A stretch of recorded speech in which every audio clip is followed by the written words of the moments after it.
Welcome to Sahana kitchen. இன்றைக்கி நம்ம பார்க்க போகிறது சிக்கன் பிரியாணி. அதுக்கு தேவையான பொருளாக எடுத்து வச்சுருக்கோம். அது எப்படி செய்யலான்னு பார்க்கலாம். 1 கிலோ பாஸ்மதி அரிசி எடுத்து வச்சுருக்கோம். 1 கிலோ சிக்கன், 400 கிராம் பெரிய வெங்காயம் வெட்டி வச்சுருக்கோம், 300 கிராம் தக்காளி, 2 லெமன், 8 பச்சை மிளகாய், இஞ்சி பூண்டு பேஸ்ட், தேவையான அளவு சோம்பு, பட்டை, புதினா, மல்லி எல்லாம் எடுத்து வச்சுருக்கோம்.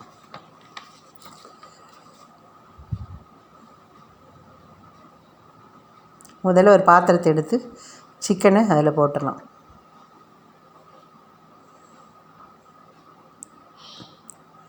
அதில் 100 மில்லி தயிர் சேர்த்துக்கலாம்.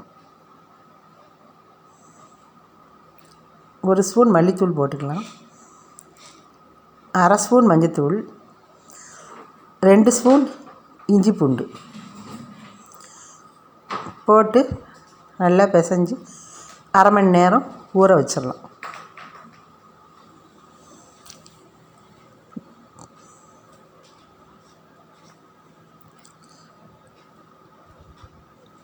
ஸ்டவ் ஆன் பண்ணி ஒரு அடிக்கனமான பாத்திரம் வச்சுக்கலாம். அதில் 100 மில்லி எண்ணெய் விட்டுக்கலாம். 50 மில்லி நெய் விட்டுக்கலாம்.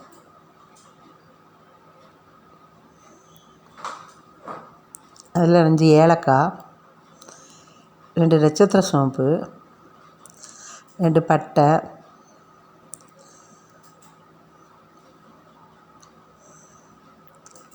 4 கிராம்பு,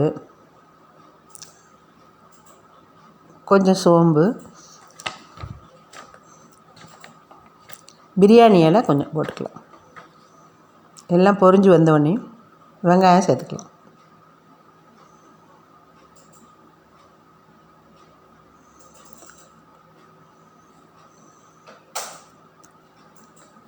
வெங்காயத்தை பொன்னிறமாக வதக்கிடலாம்.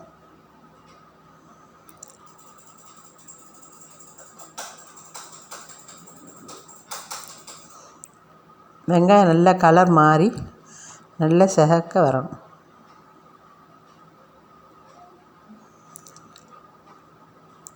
அதில் ஒரு 8 பச்சை மிளகாய் போட்டுக்கலாம்.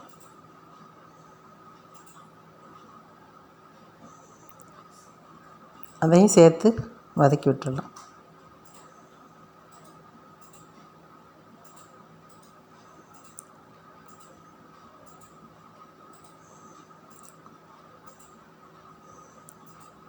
முந்நூறு கிராம் தக்காளி வெட்டி வச்சுருக்கோம், அதையும் சேர்த்துக்கலாம்.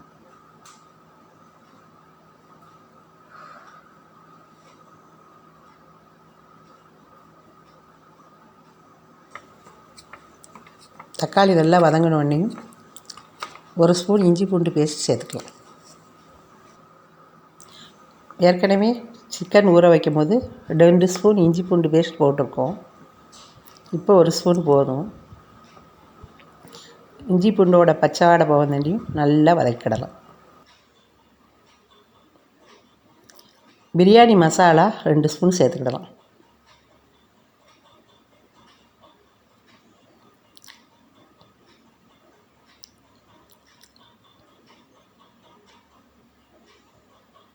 அதையும் சேர்த்து நல்லா வதக்கி விட்டுறலாம்.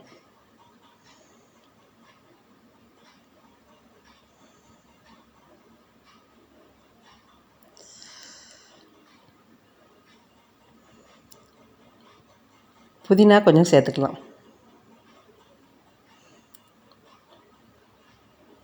மல்லித்தலையும் கொஞ்சம் போட்டுக்கலாம். அதையும் சேர்த்து நல்லா வதக்கி விட்டுறலாம்.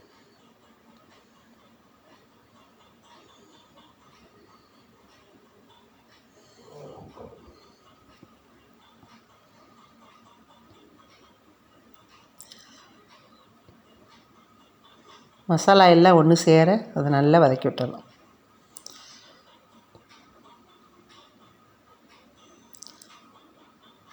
ஊற வச்சு சிக்கனை சேர்த்துக்கலாம்.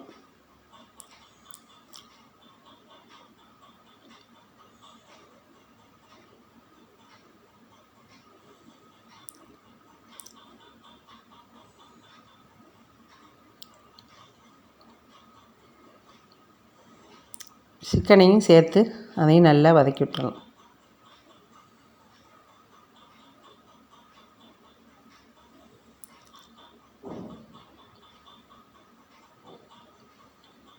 சிக்கன் மசாலா எல்லாம் சேர்ந்து நல்லா வதக்கி விட்டுறலாம்.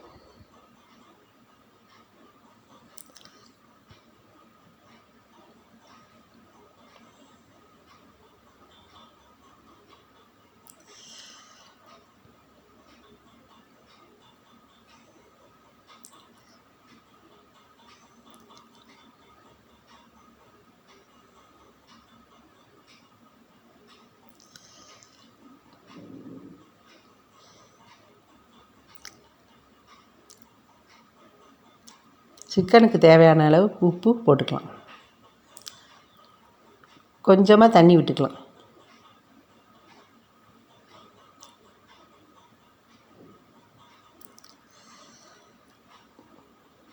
இந்த ஒரு 5 நிமிஷம் நல்லா வேக வச்சிடலாம்.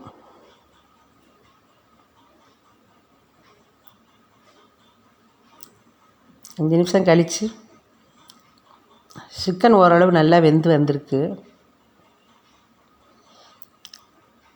அதில் தேவையான அளவு தண்ணீர் சேர்த்துக்கலாம். நான் இந்த பாத்திரத்தில் அரிசி எடுத்திருக்கேன். அதே பாத்திரத்தில் 2 பங்கு தண்ணி, 1 பங்கு அரிசிக்கு 2 பங்கு தண்ணி. சிக்கனில் கொஞ்சம் தண்ணி இருக்கிறதுனால கொஞ்சம் தண்ணி குறைச்சி ஊற்றிக்கலாம். சிக்கனில் நம்ம உப்பு போட்டிருக்கோம், அதனால் இப்போ பிரியாணிக்கு தேவையான அளவு உப்பு சேர்த்துக்கலாம். எல்லாம் சேர்த்து நல்லா கலந்து விட்டுறலாம்.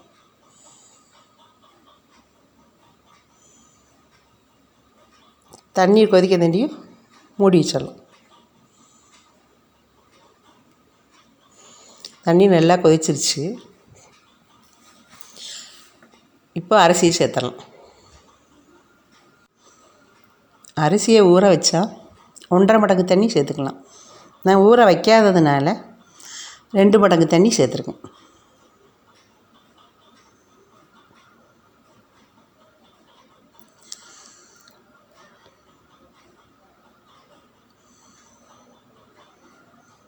இப்போ அரிசி, சிக்கன் மசாலா எல்லாம் ஒன்று சேர நல்லா கலந்து கிளறிட்டுடலாம்.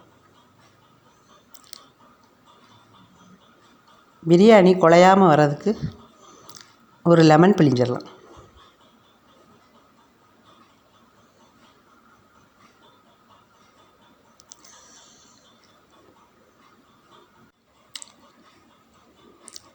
ஸ்டவ்வை சிம்மில் வச்சு ஒரு 10 நிமிஷம் வேக வச்சிடலாம். 10 நிமிஷம் கழித்து பிரியாணியை கொஞ்சம் கிளறி விட்டுடலாம். பிரியாணி நல்லா வெந்திருக்கு. அப்புறம் ஒரு 10 நிமிஷம் தம்மில் வச்சிடலாம்.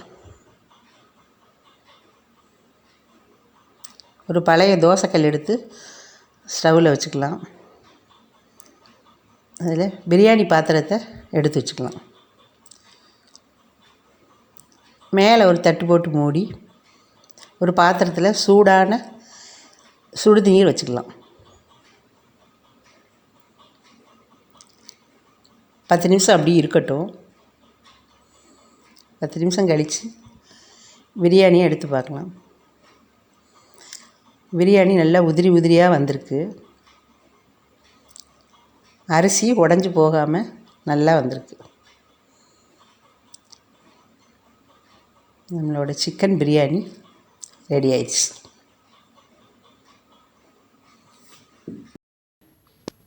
இந்த வீடியோ பிடிச்சிருந்தா லைக் பண்ணுங்கள், ஷேர் பண்ணுங்கள், மறக்காமல் சப்ஸ்கிரைப் பண்ணுங்கள்.